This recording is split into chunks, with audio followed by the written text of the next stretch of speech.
सुंदरपुर नाम की तरह ही खूबसूरत गांव। सुबह की पहली किरण के साथ पूरा गांव जाग उठता। खेतों की हलचल और चिड़ियों की चहचहाहट माहौल को जीवंत बना देती। ये गांव कभी शांति और भरोसे से भरा था, लेकिन वक्त के साथ इंसान की नीयत बदलने लगती है। अरे बंटी, जल्दी चल। आज मास्टर जी ने देर से आने वालों को सजा देने की ठान रखी है। लेकिन स्कूल के बाद लाला जी की दुकान चलेंगे। आज नई तरह की बर्फी बनने वाली है। सोचते ही मुंह में पानी आ रहा है। तुझे तो बस खाने की पड़ी रहती है, पहले पढ़ाई फिर मिठाई। वैसे लाला जी की जलेबी की खुशबू मुझे भी रोक नहीं पाती। दोनों बच्चे हंसते हुए स्कूल की ओर बढ़ गए। उन्हें क्या पता था कि जिस मिठाई के वे सपने देख रहे थे, वही मिठाई जल्द ही पूरे गांव के लिए एक बुरा सपना बनने वाली थी। गांव के बीचों बीच थी लाला धनीराम के मिष्ठान भंडार। रंग बिरंगा बोर्ड और जलेबियों की खुशबू दूर से लोगों को खींच लाती। लाला मीठी बातों से ग्राहकों का दिल जीतता, पर उसकी मीठी जुबान के पीछे एक छुपा हुआ सच था, जिसे अभी कोई नहीं जानता था। आइए रामू काका, आज जलेबी एकदम करारी है, अभी कढ़ाई से निकली है। बताइए क्या दूं? आधा किलो जलेबी बांध दो लाला, बस तोल ठीक रखना, पिछली बार कुछ कम लगी थी। अरे काका, कम तोलने की बात मत करो, ये धर्म की दुकान है। उल्टा एक जलेबी फालतू डालूंगा। अरे छोटू, काका के लिए बढ़िया जलेबी पैक कर। तभी वहाँ एक महिला ग्राहक आती है। भैया 1 किलो लड्डू दे दीजिए, चीनी जरा कम हो। बहू जी चिंता मत कीजिए, हमारे लड्डू शुद्ध देसी घी के हैं, मिठास बिल्कुल संतुलित। ऐसा स्वाद आपको कहीं नहीं मिलेगा। दोपहर होते होते दुकान खाली हो गई। लाला अकेला दल्ले पर बैठा पैसे गिनने लगा। सुबह से इतनी मेहनत और कुल 3000। दूध चीनी सब महंगे हो गए, और ऊपर से सबसे सस्ती मिठाई का बोर्ड। ऐसे तो मेरा ही नुकसान हो रहा है। तभी दुकान पर दूध वाला आ पहुंचा। उसे देखते ही लाला का चेहरा और उतर गया। लाला जी, पिछले महीने के 5000 बाकी हैं, आज दे दीजिए, मुझे भी भुगतान करना है। अरे भाई, भाग थोड़ी रहा हूं, धंधा मंदा है, हाथ तंग है, कल आना, अभी जाओ। दूध वाला बड़बड़ाता हुआ चला गया। लाला ने पसीना पोंछा। अब उसकी आंखों में डर नहीं, लालच झलकने लगा। अगर यही चलता रहा तो दुकान बंद करनी पड़ेगी। मुझे अमीर बनना है, बहुत अमीर। ऐसे चिल्लर गिनते रहे तो कुछ नहीं होगा। कुछ ऐसा करना पड़ेगा जिससे कम खर्च में ज्यादा मुनाफा मिले। लाला दुकान के पीछे बने गोदाम में खड़ा था। सामने दूध के डिब्बे थे और पास ही पानी की बाल्टी। उसकी आंखों में शैतानी चमक उभर आई। 50 लीटर दूध से मिठाई बनाऊं तो बस 500 का मुनाफा। इतनी मेहनत और फायदा इतना कम। लेकिन अगर दूध थोड़ा बढ़ा दिया जाए तो? लाला की नजरें पानी पर टिक गईं। अब उसके दिमाग में व्यापारी नहीं, ठग सोच रहा था। गांव वालों को क्या फर्क पड़ेगा? स्वाद तो चीनी और इलायची से आता है। 10 लीटर दूध में 5 लीटर पानी, थोड़ा गाढ़ा करने वाला 15 लीटर दूध, यानी सीधा 50% ज्यादा मुनाफा।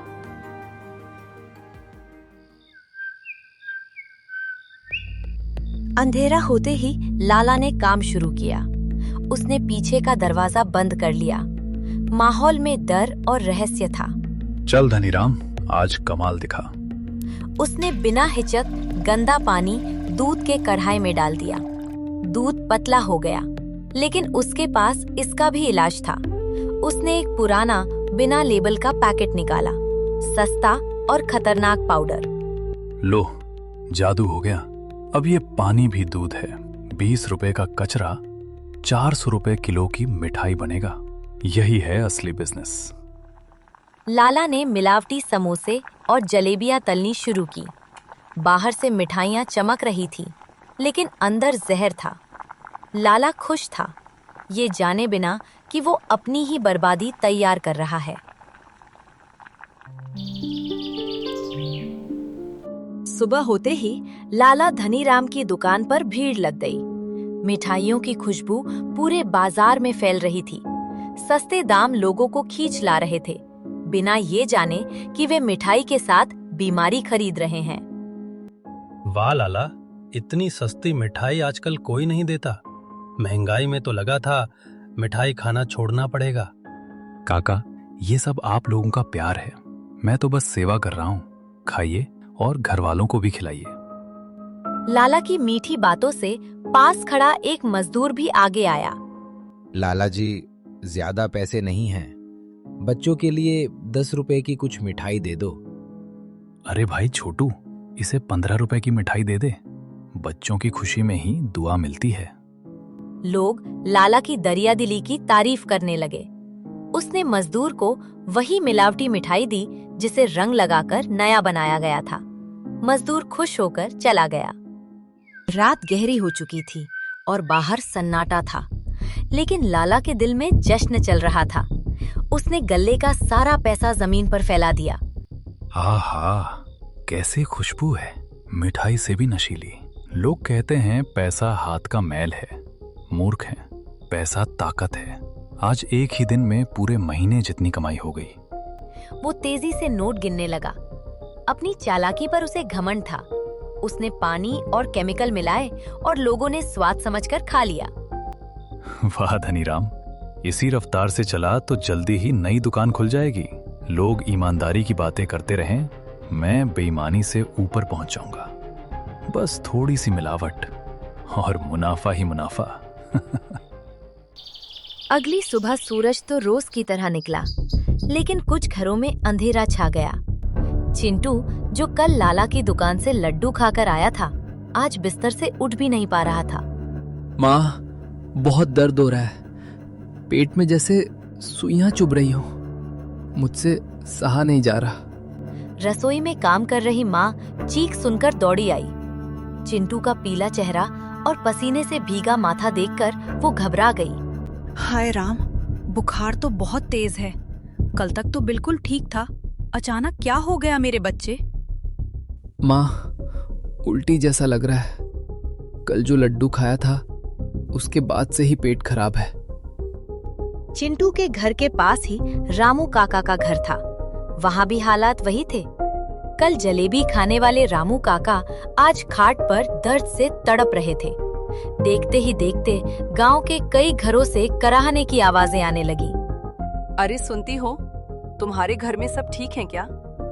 मेरे पति और सास दोनों उल्टी दस्त से परेशान हैं। पूछो मत बहन, मेरा छोटा बेटा दर्द से रो रहा है। समझ नहीं आ रहा अचानक पूरे मोहल्ले को क्या हो गया। गलियों में हड़कंप मच गया।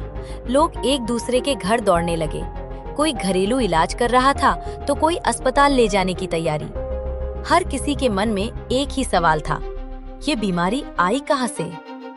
जल्दी करो, डॉक्टर साहब को बुलाना पड़ेगा। सरपंच जी के घर में भी सब बीमार है।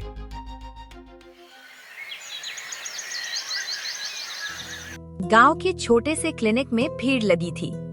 अनुभवी डॉक्टर शर्मा एक एक कर मरीज देख रहे थे। उनके चेहरे पर चिंता साफ झलक रही थी। चिंटू, रामू काका और बाकी सबके लक्षण एक जैसे थे। पेट दर्द, उल्टी और फूड पॉइजनिंग। ये कोई मौसमी बीमारी नहीं है। आप सबने कुछ ऐसा खाया है जो खराब या मिलावटी था, शायद बहुत बासी या जहरीला। डॉक्टर की बात ने सबको सोचने पर मजबूर कर दिया।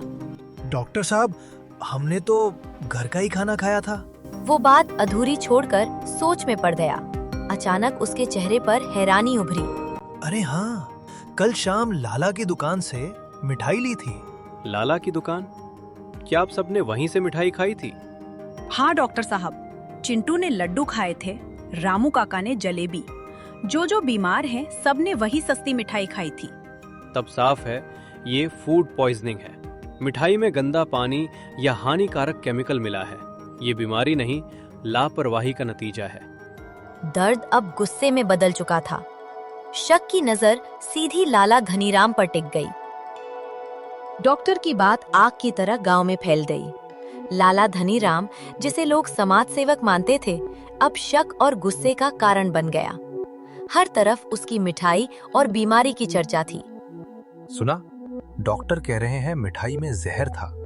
हम तो लाला को देवता समझते थे, निकला कसाई।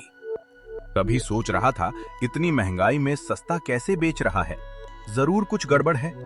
मेरे बच्चे की हालत खराब है, अगर साबित हो गया तो मैं उसे छोड़ूंगा नहीं। मामला इतना बढ़ गया कि सरपंच और गांव के कुछ समझदार लोग लाला की दुकान पर पहुंचे। उन्हें देखते ही लाला घबरा गया। सरपंच के साथ वो मजदूर भी था जिसका बेटा बीमार पड़ा था। धनीराम, साफ साफ बताओ, मिठाई में क्या मिलाते हो? सरपंच जी, मैं तो शुद्ध देसी घी। झूठ मत बोलो, डॉक्टर ने सब बता दिया है। चलो भाई, गोदाम की तलाशी लो। लाला ने रोकने की कोशिश की, लेकिन गुस्साई भीड़ पीछे के हिस्से में घुस गई। वहां का नजारा देखकर सब दंग रह गए। गंदे पानी की बाल्टी, बिना लेबल का केमिकल पाउडर और सिंथेटिक रंग की शीशियां। देखो, यही है इसकी शुद्ध मिठाई। ये बच्चों को धीमा जहर खिला रहा था। नहीं, मेरी बात सुनिए, बस मुनाफा बढ़ाने के लिए। मुनाफा? तूने चंद पैसों के लिए पूरे गांव की सेहत से खेला। शर्म आनी चाहिए। सच सामने आते ही लोगों का गुस्सा फूट पड़ा। मिठाइयों की थालियां उठाकर सड़क पर फेंक दी गई। जो दुकान कल तक भीड़ से भरी रहती थी, आज नफरत का निशाना बन चुकी थी। जहर की दुकान बंद करो। लाला धनीराम मुर्दाबाद। हमें इंसाफ चाहिए। डर से लाला खुद को भीतर छिपा लिया। बाहर गुस्से की आवाजें गूंजती रहीं। थोड़ी देर में दुकान पर ताला लग गया। ये ताला लाला ने नहीं, गांव वालों के गुस्से और इंसाफ में लगाया था। दुकान के अंदर अंधेरा था। लाला धनीराम नोटों के ढेर के पास बैठा था। कल तक यही पैसा उसे सब कुछ लगता था, लेकिन आज वही नोट उसे बोझ जैसे लग रहे थे। हे भगवान, थोड़े से लालच में मैंने क्या कर बैठा। तिजोरी तो भर गई, पर आज मेरा कोई अपना नहीं। ये पैसा अब राहत नहीं, सजा बन गया है। उसे समझ आ गया कि पैसा कमाया जा सकता है, लेकिन भरोसा टूट जाए तो दोबारा नहीं जुड़ता।